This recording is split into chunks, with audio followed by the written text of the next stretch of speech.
Belakangan muncul fenomena di mana masyarakat memviralkan suatu kejadian, termasuk yang terkait dengan perkara hukum ke media sosial. Fenomena ini, menurut sejumlah pengamat, dipicu oleh beberapa sebab, antara lain antisipasi dan responsivitas aparat penegak hukum yang dianggap lambat dan tertinggal. Sementara masyarakat menilai seharusnya tidak sulit bagi aparat penegak hukum untuk mendapatkan informasi secara cepat dan menanganinya secara tepat dan cepat pula. Karena untuk setiap persoalan yang ada di tengah masyarakat, aparat penegak hukum dipandang memiliki infrastruktur, sarana dan prasarana, serta SDM yang besar, canggih, dan maju.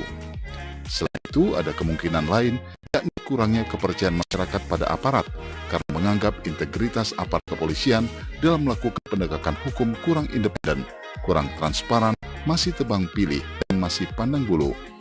Hal ini tentu sangat mengkhawatirkan jika aparat penegak hukum diragukan profesionalitas dan akuntabilitasnya, sehingga masyarakat merasa perlu dukungan melalui sosial media untuk memastikan upaya hukumnya direspon dengan baik. Bagaimana seharusnya masyarakat menyikapi hal ini? Kita akan bahas dalam ruang publik kali ini.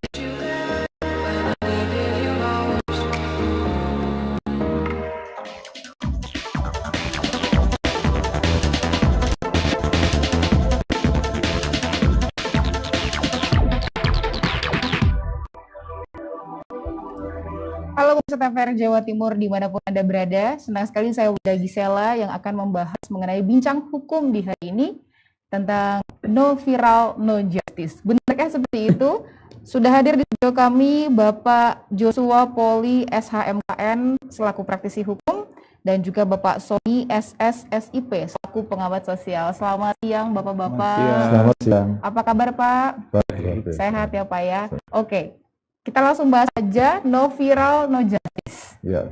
Ini apakah memang benar fenomena lama atau memang udah fenomena baru sih Pak? Begini, kalau saya melihat dari kacamata hukum ya, jadi bicara penegakan hukum ada dua hal yang utama, yaitu kepastian hukum dan keadilan. Oke. Nah, kepastian hukum itu mengenai semua aturan yang yang berlaku saat ini berlaku. Kemudian keadilan masyarakat yang merasa dicederai dengan adanya satu peristiwa atau kejadian pidana. Nah, ketika masyarakat merasa tidak dilindungi, rasa keadilannya itu dicederai. Nah, ini perhatian menjadi bertambah. Masyarakat ingin mengkoreksi dalam tanda kutip, kemudian memviralkan itu. Mempermasalahkan kenapa pihak aparat penegak hukum tidak melakukan sesuatu yang prosedural, sesuatu yang sudah menjadi ketentuan. Misalnya dalam KUHP itu ada juga sebagai hukum materi, kemudian KUHP sebagai hukum prosesnya, prosesual hukum acaranya, itu ada ketentuan-ketentuannya. Tapi ketika dilanggar, wah itu masyarakat merasa keadilannya tidak dilindungi, akhirnya perhatian jadi besar, jadi masif, sehingga menjadi viral seperti itu. Kira-kira seperti itu yang harus kita sepakati. Tapi secara aturan itu sudah ada. Baik polisi ada undang-undang kepolisian, kejaksaan ada undang-undang kejaksaan, di pengadilan ada undang-undang Mahkamah Agung, di dunia advokat juga ada advokat. Jadi 4 pilar ini sebenarnya sudah punya mekanisme dalam menangani masalahnya masing-masing.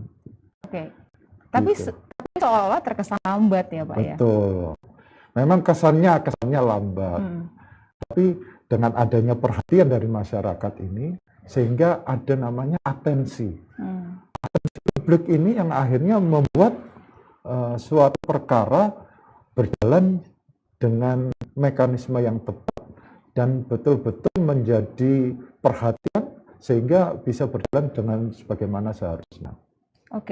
Berarti tadi memang sebenarnya sudah ada aturannya, sudah ada rules ya yang harus dilalui juga ya. Tapi karena terkesan lambat, apakah betul Pak masyarakat tidak percaya nih Pak Sony? Oh iya, begini, proses hukum kita itu kan begitu panjang gitu. Jadi publik itu seringkali bertanya-tanya apakah memang dalam proses panjang itu berlangsung dengan benar. Begitu persoalannya. Nah, jadi kalau kita agak menuju ke teorinya sedikit gitu, bahwa hukum kita ini kan ikut Eropa kontinental, di mana hakim penentu dengan semua perangkatnya itu tidak melibatkan partisipasi publik. Kalau Anglo-Saxon misalnya seperti di Amerika ada juri yang mewakili representasi perasaan publik terhadap kasus itu. Nah, kita kan tidak seperti itu, sehingga ketika teknologi informasi ini ada, itu membuat publik menjadi ingin cepat menyampaikan aspirasinya tentang hal itu, ikut membantu proses itu kalau seandainya proses itu berjalan lambat. Itu yang jadi soal bagi kita. Jadi kemajuan ini, negara modernisasi yang kita lakukan, Internet of Things sekarang ini membantu publik untuk ingin lebih tahu lebih cepat. Jadi fakta itu menjadi nyata di depan publik. Padahal fakta itu sebenarnya di depan aparat petugas hukum. Tapi dengan teknologi informasi, fakta-fakta, serpihan-serpihan fakta itu menjadi dekat bagi publik, dan publik akhirnya terpancing untuk ikut berkontribusi.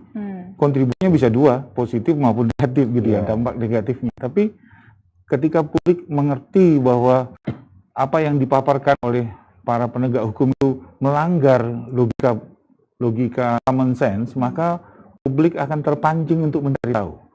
Dan itu yang menjadi snowball, dan itu akhirnya bisa menekan kalau itu dilihat dari sisi negatif, tapi bisa mendorong kalau itu dilihat dari sisi positif. Saya kira itu dari pandangan. Tapi saya tertarik tadi dengan statement Pak Sony bilang bahwa proses hukum yang harus dilakukan ini panjang gitu. Kenapa sih tidak dibuat ringkas saja gitu? Misalnya nih, saya ambil contoh, banyak masyarakat juga yang merasa kalau ada keperluan apa-apa, kalau di luar negeri tuh 911 cepet gitu.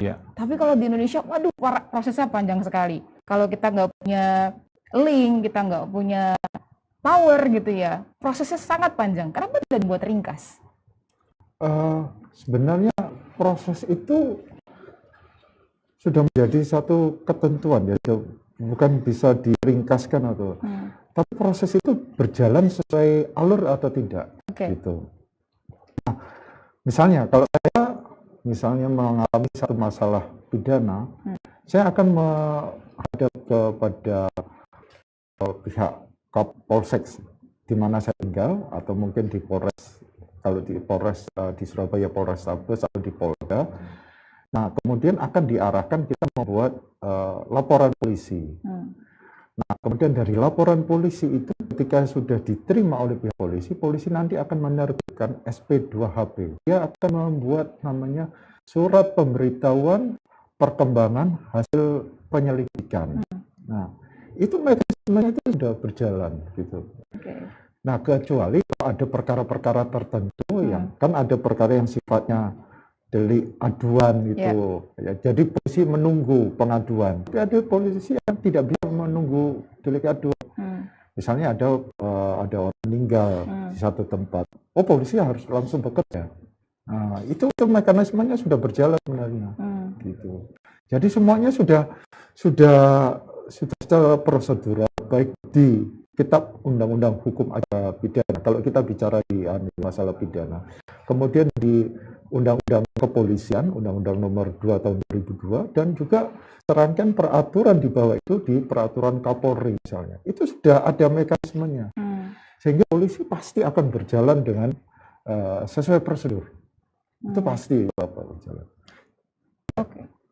Nah, itu mungkin persoalannya Pak Joshua.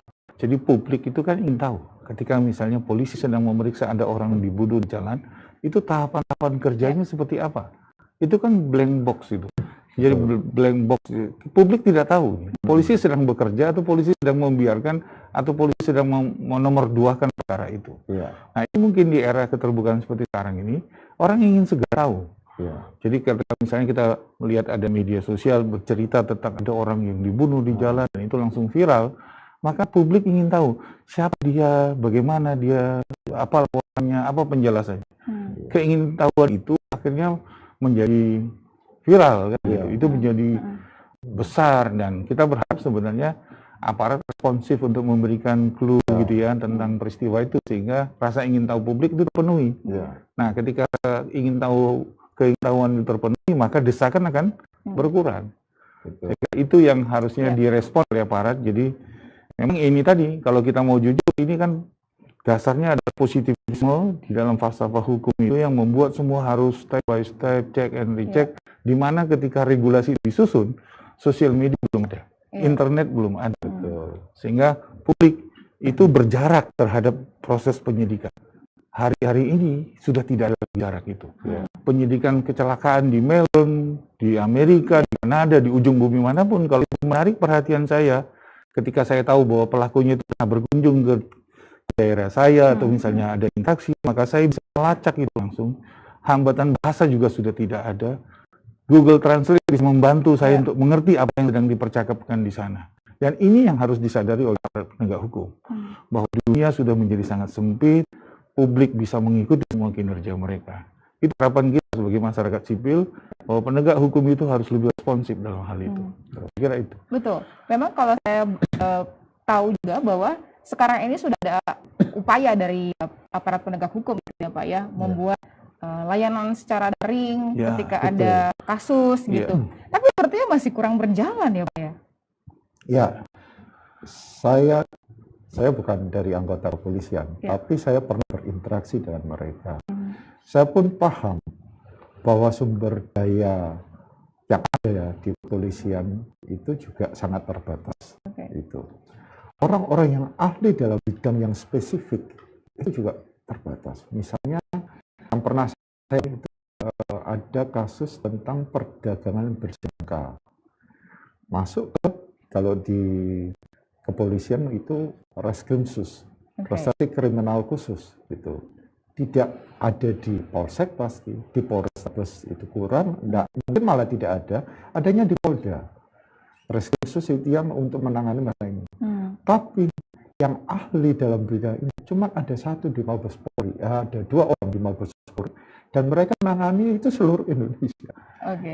Jadi jumlahnya terbatas. Karena untuk mendidik orang untuk menjadi seorang polisi, menjadi seorang yang ahli dalam bidangnya, itu butuh waktu dan butuh biaya yang tidak sedikit. Gitu. Tapi saya percaya ke depan akan semakin baik.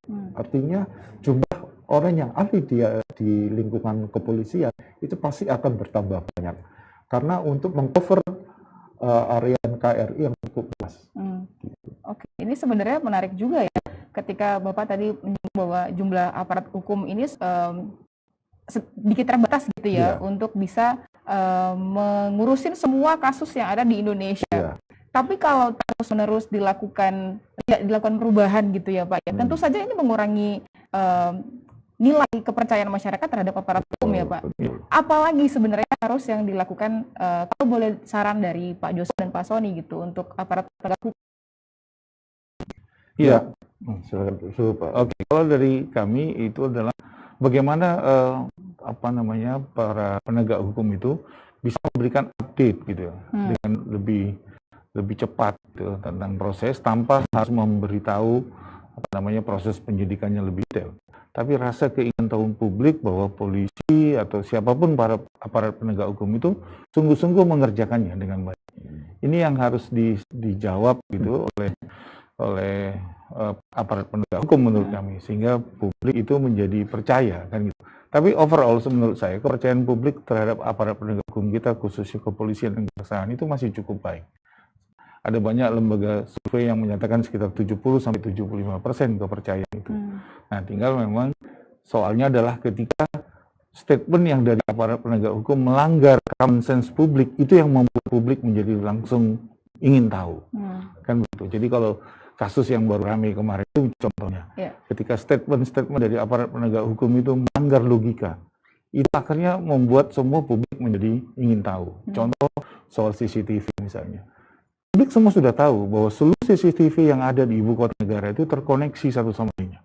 CCTV yang ada di aparat pemerintahan, di instansi publik, di pelayanan publik, semua terkoneksi. Nah, ketika ada yang bilang bahwa CCTV-nya hilang, CCTV-nya itu kan sempat ramai banget. Alibi jadinya. Masyarakat sipil akan langsung berkata, ini kok jadi begini? Yang benar. Nah, sehingga kalau saya bicara publik yang akhirnya dengan predikat animus, dia akan mencari tahu informasi itu. Karena semua orang bisa mengakses ke sana. Internet adalah sebuah jaringan yang sebenarnya tanpa barrier. Barriernya itu hanyalah pada moralitas si programmer sendiri. tidak ada yang bisa membatasi. Kalau saya ingin tahu karena saya melihat bahwa penjelasannya tidak masuk akal, hanya moral yang melarang saya untuk tahu. Tapi kalau moral pribadi saya mengatakan saya ingin tahu, maka saya bisa tahu. Itu fatsun di dalam dunia internet. Internet of Things. Nah, selama ini dilanggar, maka publik akan melakukan reaksi yang besar. Inilah yang sedang terjadi. Karena itu kita berharap jangan ada lagi upaya-upaya yang melanggar common sense itu. Saya kira itu. Kalau menurut Pak Joshua seperti apa? Ya, jadi polisi menurut saya pihak penegak hukum itu memiliki kemampuan untuk beradaptasi dengan dunia yang sedang berubah ini. Otomatis dengan kemampuan ini harus ada pendidikan berkelanjutan sehingga mereka bisa ilmu lebih update. Dengan ilmu yang lebih update, maka bisa mengantisipasi kejahatan-kejahatan atau perkara-perkara yang di kemudian hari yang mungkin tidak pernah kita pikirkan saat ini. Nah, itu yang harus selalu ada. Dan itu biayanya tidak sedikit dan tidak murah, tapi itu harus tetap dilaksanakan dan harus tetap diprogramkan. Karena menurut saya polisi masa depan itu adalah aparat penegak hukum yang di masa yang akan datang itu yang harus melek IT, melek informasi sehingga tidak bisa akhirnya membuat statement-statement yang seolah-olah masyarakat itu masyarakat yang tidak mengerti. Nah, itu yang harapan saya. Karena saat ini masyarakatnya sudah cukup canggih, masyarakat sudah bisa tahu ini. Posisinya si A ada di mana dengan mencari di GPS atau mencari sinyal HP itu mereka sudah cukup paham. Sehingga polisi sudah tidak lagi masuk ke dalam pola-pola pemikiran 20 tahun yang lalu, tapi harus maju jauh melampaui 10 tahun yang lebih yang akan datang, sehingga harapannya ketika terjadi permasalahan, terjadi kasus pidana itu cepat tertangani. Oke, kita harapannya seperti itu ya Pak ya. Mudah-mudahan cepat beradaptasi supaya kepercayaan masyarakat juga kembali muncul gitu ya. Betul. Jangan sedikit-sedikit harus dari masyarakat dulu nih gitu diviralkan, baru kemudian ditanganin oleh aparat penegak hukum. Tapi sebenarnya dengan penggunaan sosial media saat ini, apakah sebenarnya ada hukum Pak ketika kita memviralkan suatu kasus? Ya, tentu ada implikasi hukum. Setiap tindakan yang kita lakukan itu pasti memiliki dampak hukum tertentu. Nah, ada namanya Undang-Undang ITE, ya, informasi dan transaksi elektronik. Itu sebenarnya pengembangan karena saat ini kita aktif di sosial media. Jadi perbuatan-perbuatan hukum, larangan-larangan yang tadinya hanya ada di KUHP, pencemaran nama baik misalnya, itu KUHP kan produk dari tahun 1946. Nah, sekarang disesuaikan dengan kondisi saat ini ketika medsos sedang marak ini. Nah, disesuaikan artinya ancaman hukuman terhadap masalah-masalah yang memviralkan atau membuat sesuatu itu berdampak terhadap pencemaran nama baik, penghormatan seseorang di media sosial, itu pasti ada ancaman hukumannya di Undang-Undang ITE. Saya lupa di pasal 29 kalau nggak salah, ancaman hukumannya juga. Oke, jadi tetap harus berhati-hati juga ya kita memviralkan suatu kasus yang sedang happening gitu ya Pak ya. Karena kan takutnya kita viralkan terus tiba-tiba hilang gitu orangnya. Tapi begini, kalau itu menyangkut aparat penegak hukum atau pemerintah, menurut saya itu tidak perlu terlalu keras terhadap langkah-langkah yang diambil oleh masyarakat sipil, kecuali kalau itu menyerang pribadi ke pribadi begitu. Tapi kalau dalam rangka untuk mengawasi jalannya pemerintahan dengan baik, saya kira itu tidak perlu dianggap sebagai sebuah ancaman. Itu adalah kecintaan, partisipasi publik terhadap jalannya pemerintahan yang baik. Dan pemerintah berjalan yang baik, yang untung juga di endingnya adalah seluruh rakyat Indonesia. Kan begitu logikanya. Jadi nggak perlu khawatir. Karena itu kemarin ada salah satu pejabat Polri yang kemarin wajahnya diedit gitu oleh orang dan tiba-tiba dipanggil dan akhirnya dimaafkan. Menurut saya itu langkah yang baik. Karena dia memang risiko sebagai pejabat publik, dia agak dijadikan bahan candaan misalnya begitu, tidak dalam maksud untuk menyerang pribadinya. Dan menarik itu sikap aparat kepolisian ya kalau salah viral itu, dan dia dimaafkan. Nah, itu menurut saya hal yang sangat baik, yang sangat produktif dalam pengokohan atau penegakan hukum kita. Tapi lagi-lagi kalau itu adalah statement yang dikeluarkan oleh aparat penegak hukum, melanggar logika publik, common sense, maka itu jangan dah. Nggak perlu dibicarakan, yang penting dijawab dengan fakta-fakta bahwa begini, kan begitu. Itu yang paling ya dibutuhkan oleh publik. Nah, ketika itu dilakukan, lihat reaksinya sekarang. Ketika Kapolri langsung pasang badan menjelaskan semua dengan baik, semua orang lihat, wow, ini luar biasa sebagai upaya langkah hukum. Saya kira itu baik dan publik akan sangat mengapresiasinya. Ya, karena sekarang memang kepolisian juga atau penegak hukum juga saat ini baru sekali dengan perhatian dari masyarakat terhadap kasus-kasus di sekitar gitu ya. Banyak juga yang berhasil ya Pak ya, selesai katanya kawal sampai tuntas. Betul. Ya, atau kalau sekarang ini yang lagi hebohnya drama ya. Oke, tapi tadi disebutkan sama Joshua sendiri bahwa ada birokrasi yang harus terlewati ya Pak ya. Ada langkah-langkah yang harus dilewatin, betul ya Pak ya, untuk menyelesaikan sebuah kasus di aparat penegak hukum. Betul. Tapi apa saja sih sebenarnya selain langkah-langkah yang harus dilewati, faktor apa saja sebenarnya yang mempengaruhi penegakan hukum di Indonesia ini? Ya, jadi kembali yang seperti saya sampaikan bahwa bicara dalam penegakan hukum itu ada dua hal utama. Aturan yang cukup kuat, aturan yang cukup jelas, dan aturan itu cukup mendetail, dan rasa keadilan di masyarakat. Ya. Jadi ukuran penegakan hukum itu supaya bisa dapat dianggap berdiri tegak, bisa mengayomi semua lapisan masyarakat, maka kepastian dan keadilan harus berjalan seiring. Itu syarat utama dan syarat yang mutlak harus kita rasakan, apalagi kita sebagai masyarakat. Kalau misalnya rasa keadilan ini tidak di cover, maka penegakan hukum rasanya apa? Kita tidak sebagai itu merasa tidak dilindungi. Masih sampai sekarang seperti itu ya Pak? Saya rasa masih banyak sekali masyarakat yang menganggap bahwa hukum di Indonesia itu tumpul tajam ke bawah, tumpul ke atas. Ya itu memang dalam pelaksanaannya tidak bisa dipungkiri seperti itu, dan itu fakta yang ada di masyarakat.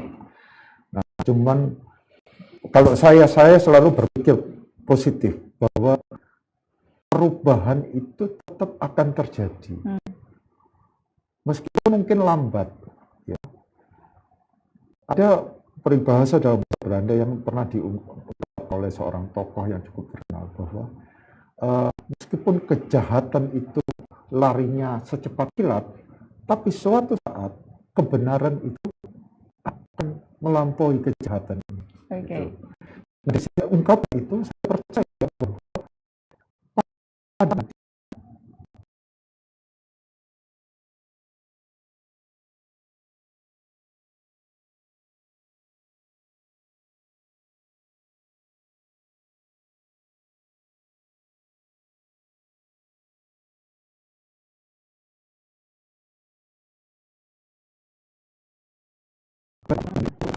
tapi suatu saat pasti akan terjadi, akan terbuka semua. Tapi tentunya dengan kinerja dari aparat penegak hukum ya Pak. Ya. Kalau dari Pak Sony sendiri bagaimana? Begini, saya melihat sebuah hal yang positif sebenarnya dari aparat penegak hukum kita. Hal yang paling sering diungkap oleh kepolisian adalah pendekatan yang mereka katakan criminal scientific investigation. Jadi investigasi berdasarkan keilmuan. Nah, ketika sudah bicara keilmuan, itu maka ruang itu karena membuka ruang bahwa yang namanya keilmuan itu publik juga mengerti. Maka harusnya diberi ruang juga untuk menjelaskan dari sisi mana Anda menggunakan metode ilmiah seperti apa. Sehingga publik bisa ikut berpartisipasi. Ketika kita mengatakan scientific investigation, maka kalau ketika dia dikerjakan di ruang gelap, publik menjadi tidak tahu sejauh apa itu. Ada contoh yang menarik sebenarnya soal itu. Waktu kasus sianida, kopi sianida. Bagaimana tahun seorang lalu ya? Otto Hasibuan mengundang semua para pakar dari mancanegara untuk mengedukasi kita bagaimana saintifik itu bekerja. Tapi semua apa di endingnya? Itu diabaikan karena tidak mengikuti hukum acara dan segala macam. Padahal itu sangat membantu kita mencerdaskan publik bagaimana hukum itu bekerja, bagaimana investigasi dilakukan. Persis seperti film-film dari luar itu yang mengajak publik mengerti bagaimana logika mengenali lokasi, TKP dan segala macam. Tapi itu semua diabaikan. Hukum acara kita belum berulang semacam itu. Saya kira ini ke depan proses penegakan hukum kita mulai harus membuka itu, memberi ruang kepada para ahli untuk bisa memberikan pendapatnya. Kalau itu memang pendapat akademis kan begitu. Tapi ketika para penegak hukum kita akan melakukan semua pekerjaan menurut criminal scientific investigation, maka ayo dong, buka dong. Yang seperti apa langkah-langkah ilmiahnya, sehingga publik menjadi paham. Dan kita ikut berkontribusi, mendorong, dan memberikan legitimasi kepada aparat penegak hukum. Kamu mau jalan terus, Pak Polisi, kami berada di belakang Anda, kamu jalan, Pak Jaksa, Hakim, dan yang lain-lain. Saya kira itu yang kita inginkan, dan kita semua harus saling mengerti bahwa dunia sudah berubah. Betul. Kan begitu, kita semakin dekat, seperti kita di sini sekarang. Orang dari seluruh dunia bisa mendengar, sahabat-sahabat saya dari mana pun bisa memantau, dan segala macam. Maka setiap saya salah bicara, nanti responnya akan semakin besar. Kan begitu. Saya kira itu. Dibutuhkan transparansi ya untuk saat ini. Oke, baik. Ini semakin menarik sekali pemirsa di rumah, tapi kita akan ngobrol lagi setelah pesan-pesan yang berikut ini.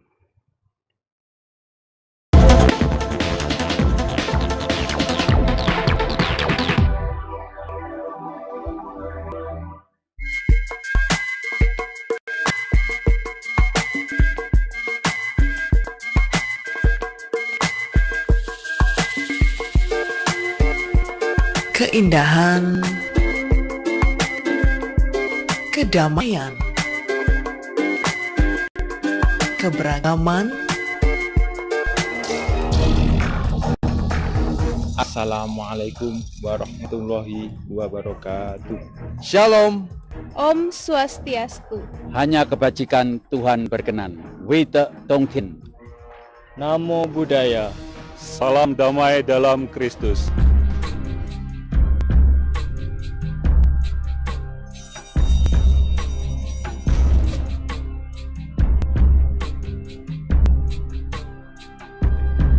Saling menghormati, indahnya keberagaman.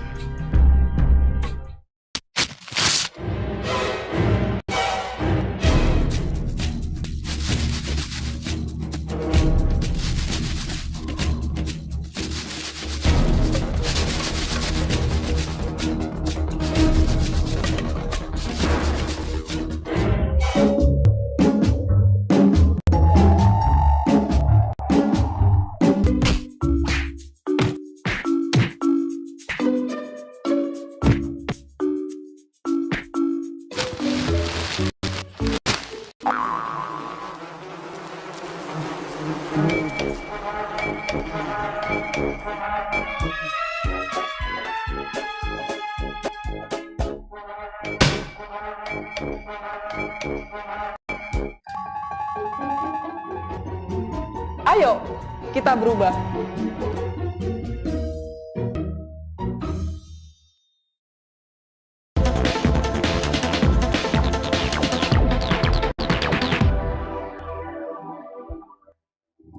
Ya, kembali lagi bersama dengan kami di Bincang Hukum bersama dengan saya Winda Gisela dan juga Pak Sony serta Pak Joshua ya. Saya semakin tertarik sekali ketika tadi kita berbicara bahwa sebenarnya aparat penegak hukum ini mungkin ya Pak ya kurang transparan dalam menyelesaikan sebuah kasus gitu ya, minimal dipublikasikan kepada masyarakat supaya masyarakat bisa lebih tahu. Pertanyaan saya adalah kenapa sih sampai sekarang hal itu tidak dilakukan gitu ya? Kalau menurut saya itu memang bicara soal hukum acara dan segala macam KUHP yang begitu pelik itu, kita publik kadang-kadang juga jengah melihat hal itu. Tapi kita bisa mempunyai komparasi yang lain, misalnya seperti sidang-sidang di parlemen itu terbuka, bagaimana pemerintah dalam menyusun anggaran juga terbuka, padahal itu harusnya rahasia kan begitu. Tapi pemerintah kita dengan terbuka menampilkan semua dokumen-dokumen negara, proses-proses perumusan dokumen negara, untuk kebijakan. Publik diberi izin untuk bisa melihat, mengikuti live seperti apa yang sedang dilakukan di sana. Itu sudah begitu majunya gitu ya di eksekutif, sedangkan di aparat penegak hukum ini blank box semua. Kita tidak tahu sedang apa yang dilakukan di dalam sana. Kita disuruh menunggu dan menunggu dan menunggu.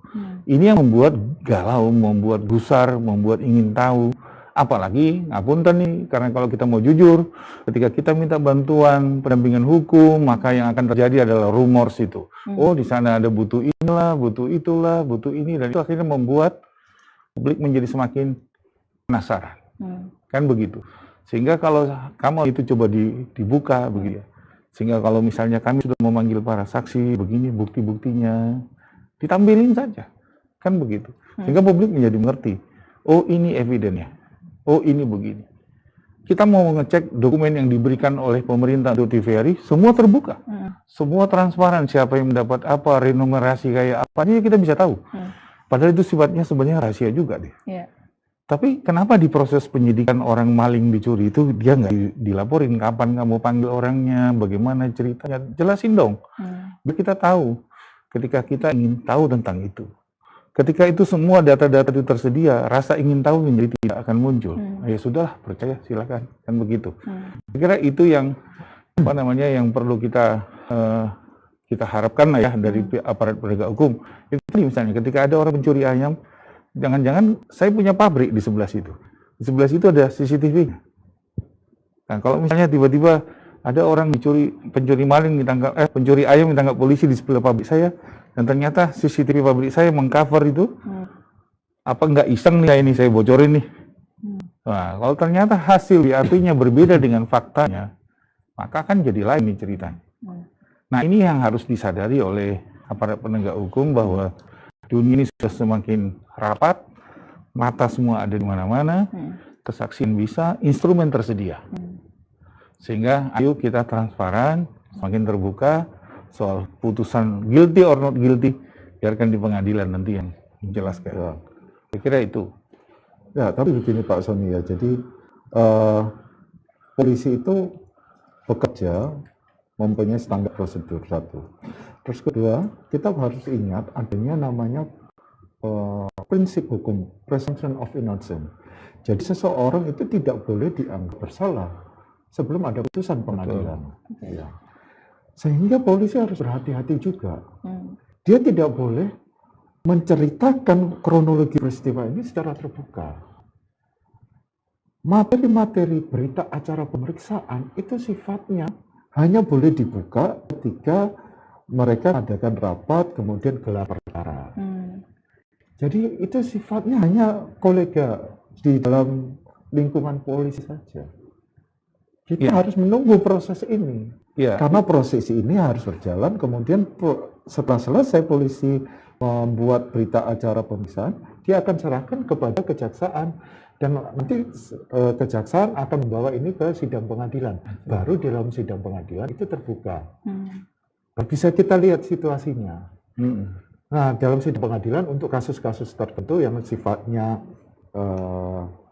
bisa sidangnya tertutup, misalnya delik susila, tidak bisa terbuka gitu loh. Jadi ada batasan-batasan. Rasa ingin tahu masyarakat juga harus dipahami, tidak boleh dilakukan begitu saja. Harus ada batasannya. Gitu. Nah, itu dia masalahnya Pak Joshua. Masalahnya publik merasa bahwa dalam proses itulah yang menjadi sangat rawan kepentingan, interest. Jadi publik melihat ada tudingan bahwa ini uang nggak ada setoran nih, oknum lah ya. Tapi kalau kita mau jujur bahwa proses itu kan terjadi di masyarakat kita. Coba diambil sampling deh, 10 orang rakyat yang berurusan dengan kepolisian. Berapa yang tidak punya persepsi negatif soal kalau nggak harus ngasih amplopnya nggak jalan nih proses. Ini kan yang harus kita mau kita hilangkan. Sehingga ketika kita ditampilkan fakta padanya. Jadi proses semua prosedur hukum acara dan semua tata tertib yang dibangun oleh aparat penegak hukum ini kan berangkat dari filosofi positivistik yang lahir 200 tahun yang lalu. Yang dimana publik nggak perlu tahu. Kan sudah melanggar nih. Teknologi informasi sekarang, keluarga kita tahu kita sekarang berada di TVRI ketika kita menggunakan aplikasi. Dia tahu keberadaan kita di sini. Nah, kenapa kita juga tidak membolehkan rakyat yang ada di sekitar locus delicti itu bisa tahu prosesnya. Karena bisa jadi saya nggak berani bersaksi, karena saya tahu nanti jadi panjang. Iya. Tapi saya punya eviden. Pak polisi bukan gitu loh ceritanya, saya bisa ceritain nih. Tapi kan jangan saya lempar, nanti Bapak Sony bisa ceritakan di pengadilan, mau siapa yang mau. Kan itu soalnya. Tapi ketika ini kita bicara, oh ternyata nggak begitu, saya lihat nih. Nah, saya dengan media sosial, saya bisa menyampaikan informasi itu. Maka ketika ruang di penyelidikan untuk penyidikan itu, proses ini bisa menjadi keadilan menjadi terjadi di sana. Jangan dibilang, ya nanti keadilan itu biar di pengadilan. Oh jangan dong. Kalau saya bisa mengetahui persoalannya, tapi saya tidak mau bersaksi karena saya takut atau saya direpotin. Tapi kalau saya punya evidence, saya bisa kirim melalui sosial media. Why not? Come on, ini yang harus kita rubah. Tapi kalau bilang nanti Pak Sony ke pengadilan, waduh repot saya. Maka keadilan menjadi terkubur. Kalau Kan dari itu. sisi masyarakat sendiri Pak, dari sisi hukum ya Pak ya. Jadi bagaimana masyarakat ini harus bersikap? Ya, kalau kita sebagai masyarakat, kita harus paham bahwa para penegak hukum, entah itu polisi, kejaksaan, hakim, advokat, itu mereka yang akan mengcover kita. Rasa keadilan kita, itu kita serahkan kepada mereka. Kepercayaan kita kepada polisi tetap harus ada. Gitu. Karena kalau tidak ada, yang repot. Dan polisi pun, itu menurut saya, itu bekerja sesuai SOP. Ada proseduralnya gitu. Bahkan polisi ketika dia tidak melakukan proseduralnya, dia bisa kita laporkan untuk dievaluasi dalam tanda kutip. Ya. Ada namanya Satuan Profesi dan Pengamanan yang akan memeriksa apakah polisi ini menjalankan kewenangannya sesuai dengan undang-undang atau tidak. Gitu. Ya memang saat ini sedang organisasi ini satu profesi dan pengamanan sedang menjadi sorotan juga gitu ya. Tapi kalau kita bicara secara aturan, secara prosedural, sebenarnya aturannya sudah ada. Jadi masyarakat tidak perlu khawatir terhadap polisi. Bagi saya saat ini polisi jauh penampilannya jauh lebih bersahabat daripada 30-40 tahun lalu ketika saya masih sekolah. Pertama kali saya lihat itu kita masuk ke polisi, ke kantor polisi pasti takut ada apa masa ini. Tapi sekarang kan lihat sentra pelayanan kepolisian terpadu itu saja sudah mereka mengatakan pelayanan. Berarti kalau pelayanan berarti mereka mau memberi bantuan kepada masyarakat pencari keadilan. Oke, berarti sebenarnya masyarakat ya mengikuti saja karena memang udah ada aturan yang berlaku yang memang harus dilakukan oleh aparat penegak hukum. Tapi satu sisi juga ya Pak Sony ya, apakah memang masyarakat itu harus lebih baik menunggu saja atau memang harus melakukan apa lagi nih? Nah, itu yang menurut saya tidak sesuai dengan semangat zamannya. Sekarang ini kita semua ingin bisa ikut berkontribusi kan, tapi tidak mau repot. Kita harus pahami, ada juga yang tidak berani mengungkapkan faktanya, kan akan berdampak panjang. Nah, karena itu maksud saya ini harus dicarikan terobosannya, kan begitu ya? Ya, yang kita lihat dari gaya Pak Presiden kita, carikan solusinya. Jadi misalnya itu tadi ada bagian dari pihak kepolisian yang membuka ruang kepada publik untuk memberi informasi yang banyak. Tapi bagaimana saya bisa memberitahu informasi kalau saya tidak tahu kerangka berpikir analisanya? Eviden yang mana yang akan saya beri? Ketika tidak ada partisipasi publik, berarti kita percaya bahwa tidak ada fakta lain yang di luar apa yang sudah dipaparkan oleh aparat penyidik misalnya. Maka dia ketika masuk ke pengadilan cepat. Bila perlu cuma seminggu aja sudah diputus. Tidak bertele-tele. Harus 3 bulan, 6 bulan, terlalu panjang. Ketika semua ruang itu diberi kepada orang-orang yang berpihak. Maka tugas keilmuannya dari pihak kepolisian untuk mengecek apakah data-data yang dimasukkan oleh publik ini sesuai dengan konstruk yang ada. Berkesesuaian dengan eviden yang ada. Kalau berkesesuaian, panggil. Bagaimana ceritanya? Kan begitu. Sehingga publik menjadi sangat puas dengan proses itu, sehingga nanti di pengadilan sudah ketok keluar, kan begitu. Kita berharap begitu, karena di negara maju pengadilan itu bisa cuma seminggu. Kalau kita bisa 3 bulan, 4 bulan, terlalu lama. Ya, jadi periodisasi yang dibangun itu kan dengan logika pada saat itu tidak ada sosial media, tidak ada teknologi informasi yang canggih. Kenapa masih kita harus nuruti? Tunggu, saya hakim misalnya kalau kita lihat di pengadilan, Pak kenapa cepat? Tunggu, saya masih punya jatah waktu 40 hari lagi. Saya masih punya jatah, kita tunda. Kan begitu.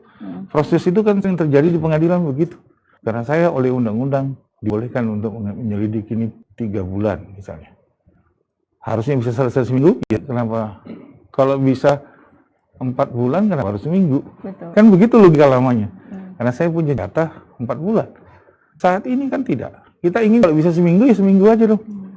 Kalau itu semua clear, transparan, scientific investigation, semua terbuka, semua aspirasi data-data yang menjadi saksi para pihak yang ada di TKP saat itu. Why not? Misalnya ketika saya melihat kecelakaan itu, saya mengaku melihat kecelakaan itu, tapi saya nggak mau turun jadi saksi atau pembunuhan itu. Teknologi informasi bisa ngecek apa benar saya di jam itu ada di lokasi itu. Dilacak dari HP saya. Oh, koordinat Pak Sony jam sekian, betul, jaraknya sekian meter dari lokasi. Ini fakta. Oh, benar. HP-nya Pak Sony jaraknya dengan lokasi sekian meter. Kan begitu. Ini evidence. Tapi apakah ini ada di dalam hukum acara kita? Tidak ada. Kan begitu. Kita bergerak dari 1 cm bergerak, semua data itu bisa dipantau. Real time oleh siapa saja para ahli teknologi informasi. This around the world. Orang Rusia bisa lihat, orang Pakistan bisa lihat, orang Uni Soviet bisa lihat. Kan begitu. Ya. Kita juga yakin bahwa sebenarnya aparat penegak hukum saat ini sedang melakukan adaptasi yang secepat mungkin ya. Betul. Tapi bagaimana kalau pada akhirnya fenomena ini masih terus berjalan, Pak? Adaptasi yang dilakukan oleh aparat penegak hukum tidak sejalan nih dengan perkembangan sosial media saat ini. Nah, itu yang kita berharap. Kalau kita bicara kebijakan politik, Pak Presiden kita sudah ke sana. Dan kita lihat juga sebenarnya kepolisian sudah mau ke sana, tapi masih terlalu lambat. Kan begitu, perlu didorong supaya lebih cepat perubahan itu. Di parlemen kita tahu ada KUHP yang selagi dipersoalkan dari dulu sampai sekarang nggak berubah-berubah, misalnya. Kan itu harus segera dipercepat prosesnya, sehingga ini menjadi sederhana. Publik di sosial media kita baca ada yang viral itu bahwa bagaimana Tiongkok menyelesaikan persoalan hukumnya sehingga pembangunannya menjadi cepat. Kita kan juga begitu. Ketika semua fakta-fakta itu terurai dengan detail dan semua merasa bahwa itu sudah benar adanya, ya sudah putusin saja, kan gitu. Saya kira itu yang mungkin harus diakomodir oleh aparat penegak hukum kita, dan sebenarnya sudah mulai sih saya lihat begitu ya. Contoh belakangan ini saya ngecek pokok perkara kan begitu ya. Itu kita sudah bisa cek dari seluruh Indonesia. Itu sesuatu yang luar biasa menurut saya. Luar biasa. Tapi kan itu masih sifatnya putusan. Tapi proses belum. Kan begitu. Saya kira, saya percaya ya ke depan polisi, kejaksaan, dan mungkin juga kehakiman akan begitu. Pengadilan ya. Ya, ada ungkapan ketika saya masih waktu SMP belajar biologi ya, makhluk hidup yang bisa bertahan lama itu makhluk hidup yang bisa beradaptasi dengan lingkungannya. Nah, saya harapkan ini aparat penegak hukum ini bisa beradaptasi dengan perubahan zaman, digitalisasi,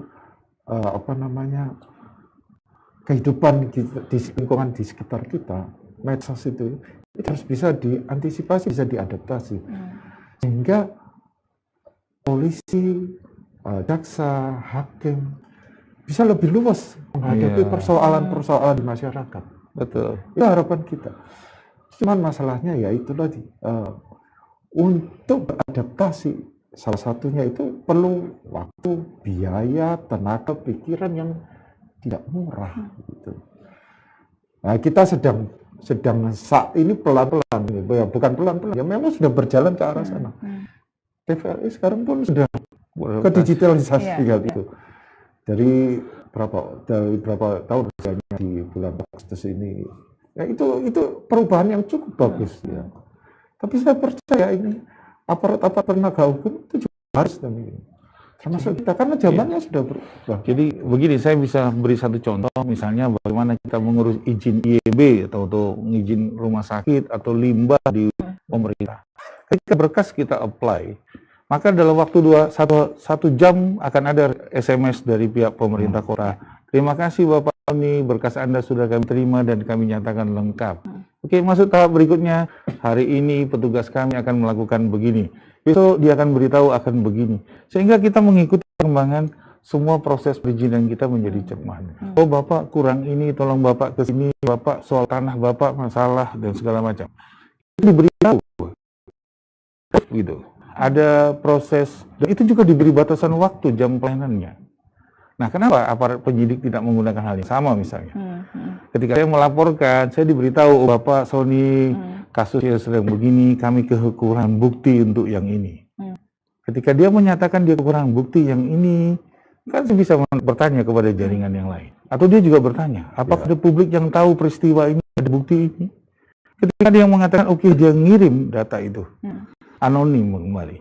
Atau misalnya dia bertanggung jawab, saya memilih, tapi saya nggak perlu datang secara fisik, misalnya. Kan boleh. Tapi ini tidak terjadi. Judulnya nanti tunggu ketika kita sudah ada, apa itu, yang semacam role play itu, apa namanya, uji perkara itu. Oh, iya. Nah, itu kan lama sekali. Gelar perkara. Gelar perkara. Waduh, capek deh, kan gitu ya kalau bahasa rakyat nih. Kita kan sangat lelah. Tapi kalau ada sekarang di pemerintahan, semua respon langsung ada SMS balik, ada umpan balik, ada telepon, ada bimbingan. Kita ngisi pajak saja nggak bisa langsung dibuatkan grup kelompok, langsung dibimbing, Pak Sony kurang ini, terus sampai selesai. Iya. Kan begitu. Tapi itu kan berkaitan kalau kita tidak ada dengan dasar hukum ya Pak ya. Kalau kita mau mengisi data ya mudah memang. Saya juga merasakan itu. Banyak sekali beberapa aparat penegak hukum juga yang sudah melakukan perubahan gitu ya. Dan perubahannya ke arah yang positif. Tapi kenapa di bagian hukum ini sangat susah sekali gitu ya. Jadi kalau misalnya saya melaporkan, ya, Pak? saya melaporkan seseorang gitu, saya nggak tahu orang itu udah dipanggil apa tidak, saya nggak ngerti. Iya. Nggak ngerti. Betul. Terus pasrah bongkoan kan gitu ya. Kalau di masa lalu nggak ngerti masuk akal, jarak kita jauh, semua tertutup. Sekarang kan nggak bisa. Alasannya kenapa nggak dipanggil? Orangnya keluar kota kita percaya, Pak. Tapi sekarang nggak bisa bilang Pak Joshua yang saya laporkan. Jawaban polisi apa? Pak Joshua ada di Surabaya kok bilang keluar kota. Saya bisa buktikan Pak Joshua ada di Surabaya. Kenapa nggak dipanggil? Iya. Kan begitu. Sehingga ada kepuasan. Oh, ternyata Pak polisi bisa manggil Pak Joshua. Habis itu dipanggil balik lagi saya. Ini kan kita tanya, oh belum.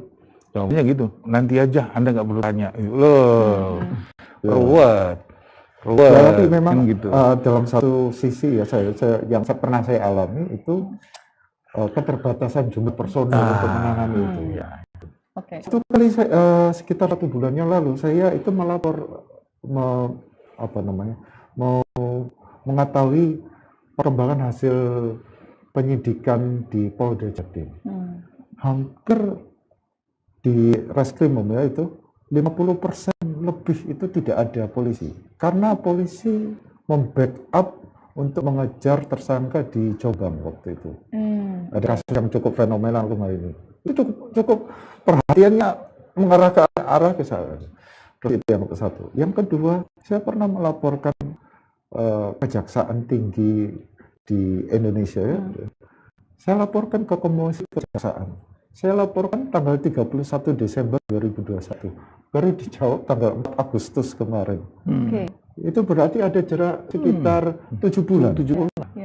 Kenapa? Ya karena memang menurut saya itu tidak ada orang yang misalnya dikasih satu tugas untuk mengurusi masalah ini supaya selesai. Kan perkaranya juga numpuk. Jadi sangat-sangat masif. Kalau di Indonesia perkara dari seluruh, sekarang kita berapa? 34 provinsi ya. Nanti ketambahan ada 4 provinsi baru, bisa 38. Tenaganya tidak ditambah. Itu juga masalah gitu. Akhirnya menjadi lambat. Berarti kekurangan sumber daya juga ya yang mampu untuk mengatasi masalah ini ya. Betul. Kita sedikit beralih nih Pak ke masalah hukum yang ketika sudah viral, sudah kemudian diproses ya, mungkin dijatuhin denda atau bagaimana, terus kemudian ya sudah saya kasih disuruh minta maaf. Viral kemudian ya sudah minta maaf, dan bahkan ada lagi yang baru sering terjadi dijadikan duta. Iya.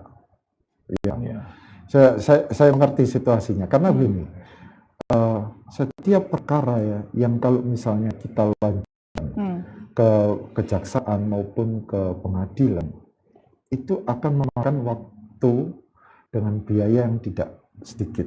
Oke. Gitu ya. Padahal prinsip di proses peradilan di Indonesia itu peradilan cepat, biaya murah. Ya. Tapi kenyataannya selalu peradilannya berlangsung lama ya. dan biayanya mahal. Besar ya. Hingga polisi bisa, aparat penegak hukum bisa melakukan kewenangannya, melakukan diskresi. Jadi dia mengecualikan. Kalau masalah ini diteruskan, ya mungkin nanti masalah ini jadi beban juga. Karena tunggakan perkara polisi itu jadi masalah juga. Gitu. Tapi kenapa Pak, seringkali yang saya tahu ya, kasus yang viral ini adalah orang-orang yang mempunyai power. Punya power itu bukan kekuasaan juga, tapi juga punya duit gitu. Kenapa ya Pak ya? Ya, sebenarnya berlaku untuk semua. Gitu. Karena hukum tidak untuk satu orang saja. Tapi ada kepentingan-kepentingan kalau kita melihat ini contoh yang tidak baik. Contoh yang tidak baik jangan ditiru. Ya lebih baik ini dijadikan duta maksudnya. Ini dia pernah melakukan sesuatu. Jadi pendidikan kepada masyarakat juga bahwa apa yang pernah dia lakukan itu adalah salah. Dan jangan dilakukan lagi. Itu salah satu upaya pendidikan kepada masyarakat. Sehingga masyarakat mengerti bahwa berhati-hati dalam berbicara, berhati-hati dalam menulis teks, menulis status, ya, supaya di kemudian hari tidak terjadi permasalahan. Tapi kalau masalahnya itu bisa diselesaikan dengan sederhana ya. Tapi kalau masalahnya itu menyangkut rasa keadilan, rasa kepercayaan terhadap masyarakat. Misalnya yang terakhir ini ada salah seorang yang membuat meme gambar candi itu gambar tiba-tiba diganti gambar orang lain. Itu kan melukai perasaan orang tertentu. Nah itu pasti tidak boleh dilakukan. Tidak boleh dilakukan kemudian menjadi duta misalnya itu bisa. Tapi begini, Mbak, saya melihat sebenarnya viralitas itu juga dia tidak berpihak kepada yang punya power, yang punya uang. Contoh misalnya kasus seorang nenek yang dihukum karena mencuri coklat atau sandal dulu. Siapa? Dia bukan siapa. Tapi ketika itu menjadi viral, digaungkan oleh social agent ya, social agent warrior itu dia menjadi viral. Akhirnya sang nenek divonis bebas. Kan begitu. Jadi tinggal memang kembali lagi itu menjadi perhatian tidak bagi publik kan begitu. Nah kembali lagi ini ada rumus komunikasi kan. Kalau anjing gigit orang itu tidak menarik, tapi ketika orang gigit anjing itu menjadi berita. Nah itu rumus pertama yang di model klasik sekalipun media klasik, tapi apalagi ketika sudah masuk ke era modern itu menjadi sangat cepat. Sehingga menurut saya viralitas itu dia arbiter, dia tidak berpihak hanya kepada yang punya modal. Semua bisa menggelindingkan itu dengan sangat cepat dan bisa melawan siapapun yang punya uang, siapapun yang punya kekuatan yang lain. Bisa dilakukan. Dan itu sudah banyak terbukti. Ada banyak pejuang-pejuang sosial di media sosial yang melakukan advokasi soal itu. Saya kira itu. Dan kalau bagaimana dengan orang yang sudah punya? Nah, kembali lagi, inilah transparansi menurut saya. Saya yakin pemerintah yang memilih mengangkat dia menjadi duta, dia sudah menghitung kekuatan hal-hal yang positif pada dirinya, di lain sisi hal yang negatif misalnya. Tapi kembali lagi kita kan tidak boleh tidak adil. Kalau mbaknya punya banyak kelebihan, ada kelemahan satu, jangan diajakkan rakyat hanya untuk melihat kelemahannya, tapi lihat kelebihannya. Nah kalau kelebihannya itu bermanfaat bagi rakyat, bagi publik, why not? Karena tidak ada manusia yang tidak punya sisi gelap, sisi lemah. Tapi jangan kita juga sosial media menghakimi orang hanya karena kecilnya, maka hal yang baik pada dirinya itu menjadi hilang. Kalau itu terjadi, maka sosial medianya menjadi unproduktif dong kan, jadi tidak berguna. Saya kira itu Mbak. Jadi kita bisa terima, kita percaya. Nah, tapi kembali lagi, alangkah baiknya kalau itu dijelaskan. Karena kan ada banyak hal-hal yang mungkin dia sudah kerjakan di masa lalu yang publik tidak tahu. Jadi ada hal satu yang perlu kita sadari. Kalau dulu kita diajari oleh leluhur orang tua kita, kalau kamu berbuat baik, kamu under cover gitu ya, di bawah karpet lah. Perbuatan baikmu jangan tunjukkan. Tapi kayaknya sekarang udah nggak boleh. Kalau kita ada orang agama bilang gini, kalau tangan kananmu memberi, tangan kirimu nggak boleh tahu itu, kayaknya sekarang nggak berlaku nih. ya. Betul. Ini candaan ya. Iya. Orang harus bisa balance sehingga publik jadi tahu, oh setiap orang pasti punya sisi baik. Betul. Nah, sisi baik itu juga harus ditampilkan biar adil dong. Oke. Saya kira itu. Ya, baik. Senang sekali rasanya ya, kita sudah ngobrol hampir 1 jam tidak berasa. Iya. Mungkin Pak Joshua dan Pak Sony bisa menyampaikan kesimpulan atau pesan-pesan untuk masyarakat di rumah. Oke. Dari Pak Joshua dulu. Ya, kepada masyarakat yang menyaksikan acara ini, percayalah bahwa hukum itu berjalan sesuai koridornya. Mekanismenya sudah ada, baik di kepolisian, kejaksaan, di pengadilan maupun di advokat. Perhatian yang luar biasa dari masyarakat itu menambah atensi sehingga perkara itu bisa dapat selesai dengan baik sehingga rasa keadilan bisa terpenuhi. Demikian. Baik, terima kasih Pak Joshua. Pak Sony. Oke. Saya juga ingin mengajak seluruh pemirsa TVRI dan semua rakyat Indonesia bahwa kita harus betul tetap percaya kepada mekanisme hukum yang ada. Kita berkontribusi selama ini adalah untuk membuat supaya proses itu menjadi lebih baik. Dan partisipasi publik selama ini sudah sangat baik. Dan kita terus mengawasi, terus mendorong, dan terus memberikan apresiasi kepada aparat penegak hukum agar semua proses-proses hukum itu menjadi cepat dan efisien. Saya kira itu saja. Oke, baik. Terima kasih banyak Pak Sony, Pak Joshua kehadirannya di Bincang Hukum hari ini. Baik pemirsa TVRI Jawa Timur dimanapun Anda berada, sudah tidak berasa 1 jam kami menemani. Semoga bincang-bincang tadi bisa menambah pengetahuan serta tahu bagaimana caranya kita harus bersikap untuk membantu aparat penegak hukum. Saya Winda Gisela beserta kru yang bertugas pada hari ini mengucapkan terima kasih.